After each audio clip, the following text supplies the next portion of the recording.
안녕하십니까. 민중의 소리 조한무입니다. 오늘은 하나 에어로스페이스 얘기를 해보겠습니다. 이름만 보면 우주항공기업 같지만 핵심은 방산이에요. 무기상이죠. 에어로스페이스가 지난 20일 유상증자 계획을 발표했습니다. 유상증자는 말 그대로 자본금을 늘리기 위한 방법입니다. 자본금을 어떻게 늘리냐면 주식을 추가로 발행합니다. 주식을 찍어내고 주주들에게 팔아 목돈을 마련하는 거죠. 이번 유상증자 규모는 3조 6천억 원입니다. 절대적인 수치로만 봐도 어마어마한 규모죠. 국내에서 역대 최대 규모의 유상증자입니다. 이 돈으로 뭘 할 거냐? 쉽게 말하면 투자를 늘려서 돈을 더 벌겠다는 겁니다. 무기 공장을 늘리고 무기 성능 개량을 위한 연구 개발에 투자한다고 합니다. 세부적인 내용을 보면 유럽 현지 시설 투자에 1조 원, 유럽과 중동 조인트 벤처 지분 투자에 6천억 원을 씁니다. 현지에서 무기를 만들어 팔겠다는 겁니다. 해외 조선소 지분 투자 계획도 밝혔습니다. 미국과 호주를 중심으로 8천억 원을 투입합니다. 국내에는 1조 2천억 원을 투자합니다.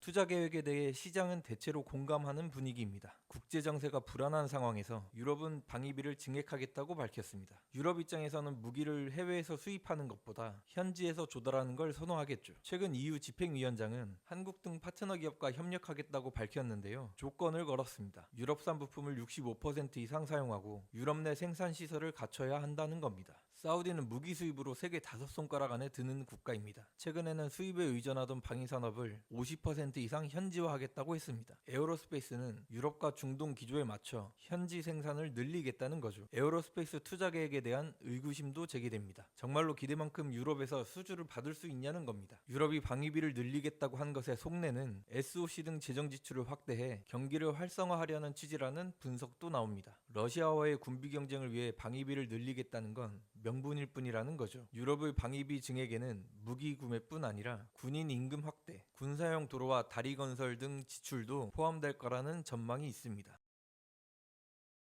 일단 투자 계획에 대한 평가는 차치 하겠습니다. 투자를 위한 자금 조달 방법에 집중해 보겠습니다. 에어로스페이스는 자금 조달 방법으로 유상증자를 택했죠. 그게 적절했는지 따져보겠습니다. 기업이 대규모 투자를 단행할 때 자금을 조달하는 방법에는 여러 가지가 있습니다. 1차적으로 기업이 보유한 현금을 쓸 수 있습니다. 가장 손쉬운 방법이죠. 현금이 많다면 공연히 돈을 빌려서 이자를 낼 필요가 없습니다. 외부에서 돈을 끌어다 쓸 수도 있습니다. 대표적인 게 금융권에서 대출을 받는 겁니다. 회사채 발행도 가능합니다. 그리고 유상증자가 있습니다. 유상증자가 무조건 나쁜 건 아닙니다. 사내 현금도 없고 신용등급이 높지 않아서 대출이 어렵거나 이자 부담이 크다면 고려할 만한 방법입니다. 물론 단점도 있습니다. 가장 큰 게 주주가치 훼손입니다. 유상증자를 하면 총 주식수가 늘어나죠. 총 주식수가 늘어나면 한 주당 가치가 떨어집니다. 그렇게 되면 기존 주주들이 손해를 보겠죠. 현재 에어로스페이스의 상장 주식수는 4,500만 주 정도인데요. 이번 유상증자로 신규 발행하는 주식수는 595만 주 정도입니다. 현재 상장 주식수의 13% 정도에 해당합니다. 즉 기존 주주의 지분 가치가 13%만큼 희석된다는 거죠. 유상증자로 해도 지분 가치를 보존하는 방법이 있습니다. 기존 주주가 유상증자에 참여하는 것이죠. 쉽게 말해서 돈을 주고 신규 주식을 사는 겁니다. 하지만 돈을 안 내면 지분 가치 희석이 불가피합니다. 기존 주주 입장에서는 눈뜨고 당할 수밖에 없는 거죠. 유상증자 발표 이후 에어로스페이스 주가를 살펴보겠습니다. 발표 전날인 19일 종가는 76만 5천 원이었습니다. 발표 당일 종가는 72만 2천 원입니다. 하루에 4.5%가 빠졌습니다. 그 다음 날엔 62만 8천 원으로 13%가 추가로 빠졌습니다. 유상증자 이후 주가 하락은 공시과도 같습니다. 유상증자 발표 이후 대부분의 기업이 주가 하락을 겪었습니다. 그래서 기업이 자금을 조달할 때 교과서적으로는 가장 먼저 사내 현금 활용 가능성을 검토하고 그 다음에 대출이나 회사채 발행, 마지막으로 유상증자를 고려하게 됩니다.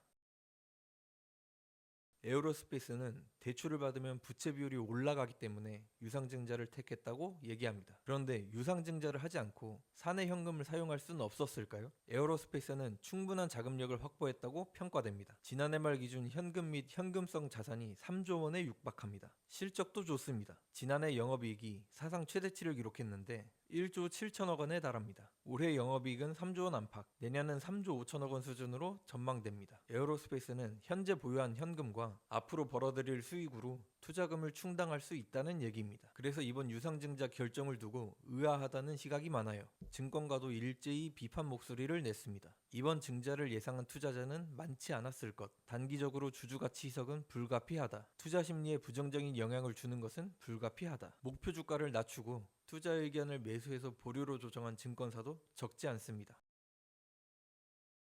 그렇다면 왜 에어로스페이스는 유상증자를 택했을까요? 승계를 위한 포석이라는 시각이 많습니다. 현재 하나그룹 수장은 김승현 회장이죠. 슬하에 삼형제를 두고 있습니다. 동관, 동원, 동선입니다. 한화그룹의 제1과제는 김승현 회장 지분을 삼형제에게 무사히 넘겨주는 것이죠. 잠깐 한화그룹 총수일가 얘기를 해보겠습니다. 차남 김동원이 21살 때 룸사롱에서 술을 마시다가 종업원들에게 맞고 돌아온 적이 있는데, 이때 김승현 회장이 조폭을 동원해 보복했다는 유명한 일화가 있습니다. 이 밖에도 온갖 악행을 저질렀는데요. 이 내용이 한국재벌 흑역사에 정리되어 있습니다. 이권 롯데파트에 한화그룹 총수일가가 카메오로 등장합니다. 다시 승계 얘기로 돌아와서 한화그룹 지배구조를 보겠습니다. 한화그룹 핵심은 단연 주한화입니다. 주한화 밑으로 주요 계열사가 도열해 있습니다. 주한화 최대 주주는 김승현 회장입니다. 김동관 지분은 5%가 채 안 됩니다. 김동원, 김동선 지분은 각각 2% 정도입니다. 삼형제가 주한화 지분을 확보하려면 어떻게 해야 할까요?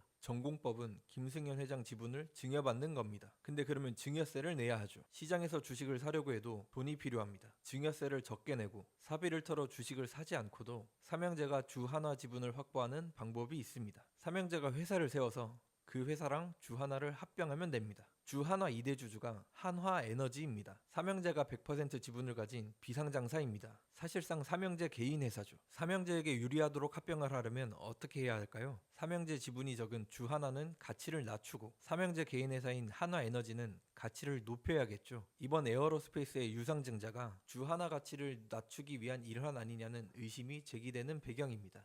에어로스페이스 최대 주주는 누굴까요? 주한화입니다. 에어로스페이스가 고꾸라지면 주한화에 미치는 영향이 좋지 않겠죠. 실제로 에어로스페이스 유상증자 발표 직후에 주한화 주가는 에어로스페이스와 비슷한 양상을 보입니다. 발표 당일 2% 이상 빠지고 이튿날에도 12% 이상 빠졌습니다. 정말 주한화 주가 하락을 위해 에어로스페이스 유상증자를 강행하는 걸까요? 과도한 해석이라고 할 수도 있습니다. 하지만 그간 하나그룹을 비롯한 재벌그룹이 보여온 행태를 볼 때 의구심을 지울 수 없는 것도 사실이죠.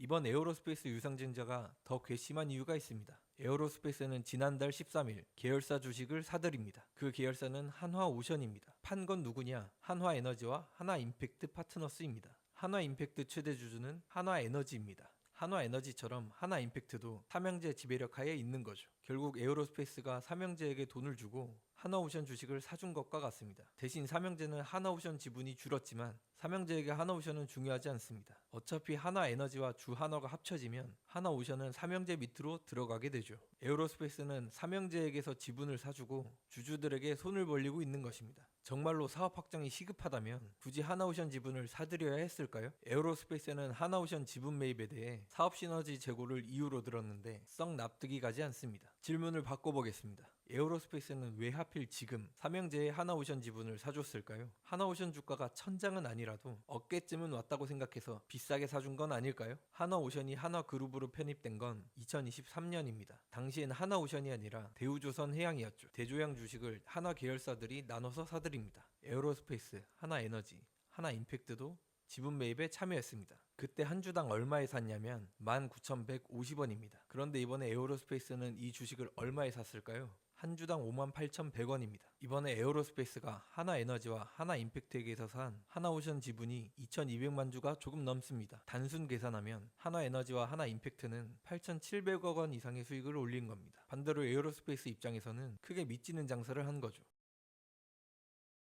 유상증자는 주주가치 훼손 우려가 크기 때문에 부정적으로 평가되는 경우가 많습니다. 미국에선 장사 잘하는 멀쩡한 기업이 유상증자를 하는 사례는 매우 드물죠. 정유상증자를 해야겠다면 주주 설득 과정을 거칩니다. 대표적인 사례가 항공기를 만드는 보잉입니다. 지난해 10월 유상증자를 진행했는데 사전에 주주들에게 유상증자 필요성을 설명하고 분위기를 살폈습니다. 에어로스페이스가 전격적으로 유상증자를 발표한 것과는 확연하게 다르죠. 이유가 충분히 설득되지 않는 유상증자는 성관주의 의무에 위배될 소지가 있습니다. 성관주의 의무를 풀어서 말하면 지위에 요구되는 의무를 잘 수행하라는 거죠. 예를 들어 기업이 유상증자를 추진할 때 해당 기업 이사는 유상증자가 필요한 이유를 주주들에게 충분히 설명할 책임을 다해야 한다는 거죠. 현행 상법에도 성관주의 의무가 규정돼 있지만 법 적용이 미흡한 현실입니다. 에어로스페이스의 이번 유상증자를 하나오션 지분 매입과 묶어서 보면 또 다른 문제가 발생합니다. 유상증자와 지분 인수는 에어로스페이스가 삼형제에게 현금을 넘겨주고 그 돈을 주주들에게서 충당하는 과정으로 볼 수 있죠. 이를 통해 이득을 본 건 삼형제고 손해를 본 건 에어로스페이스 주주들입니다. 대주주인 삼형제와 소액주주 이해관계가 충돌한 거죠. 에어로스페이스 주주들로서는 하나오션 지분을 사지 말고 그 돈으로 투자를 하라고 할 수 있는 겁니다. 이럴 때 소액주주를 차별해서는 안 된다는 게 이사의 주주 충실 의무입니다. 이사는 모든 주주에게 충실해야 한다는 겁니다. 그간 한국은 이사에게 주주 충실 의무를 부여하지 않았습니다.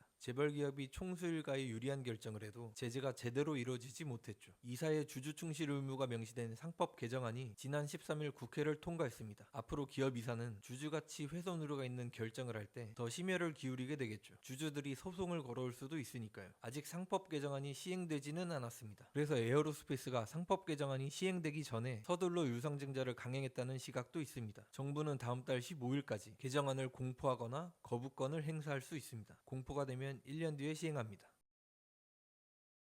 주하나와 하나에너지 합병을 통한 승계 시나리오는 20여 년 전부터 제기됐습니다. 하나그룹은 승계를 꾸준히 준비해왔습니다. 한화에너지의 성장 과정을 보면 알 수 있습니다. 흔한 레포토리입니다. 일감 몰아주기예요. 시작은 전산 사업입니다. 주하나와 김승현 회장이 가지고 있던 전산 기업을 삼형제가 헐값에 사들입니다. 그 기업이 하나에너지의 전신인 한화 SNC입니다. 한화 SNC는 계열사의 전산 관련 일감을 빨아들이면서 급성장합니다. 하나에너지는 계열사인 하나솔루션의 열병합 발전소도 가져옵니다. 그리고 그 발전소로 하나솔루션에 전력을 공급해서 돈을 법니다. 하나솔루션은 발전소를 그대로 가지고 있으면 전력을 자체 조달할 수 있는데 굳이 하나에너지에게 넘겨준 것이죠. 최근 하나에너지는 IPO를 공식화했습니다. 상장을 하면 기업 가치가 크게 뛰겠죠. 주하나와 합병하는 시나리오에 점점 더 가까워지는 것 같습니다. 유사한 사례가 있죠. 제일모직과 삼성물산 합병입니다. 이재용 회장이 지분을 가지고 있던 제일모직은 2014년 상장하고 이듬해 삼성물산과 합병합니다. 합병 비율은 1대 0.35였습니다. 제일모직 한 주당 가치를 삼성물산 3주 정도로 책정한 거죠. 건실한 대형 건설사가 의류와 놀이공원을 짬뽕한 기업보다 못하다고 평가한 겁니다. 이재용 회장은 이 무리한 딜을 성사시키기 위해 박근혜 전 대통령 측에 뇌물을 건네기까지 했습니다. 하나그룹이 삼성처럼 무지막지하게 일처리를 하진 않을 겁니다. 상법이 개정되면 감시체계도 더 촘촘해지겠죠. 아마 하나그룹의 승계는 더 교묘해질 것입니다. 에어로스페이스의 이번 유상증자와 하나오션 지분 인수 같은 주요 결정 사안을 앞으로도 면밀히 평가하고 문제점을 지적해야 할 것 같습니다. 오늘은 여기서 마치겠습니다.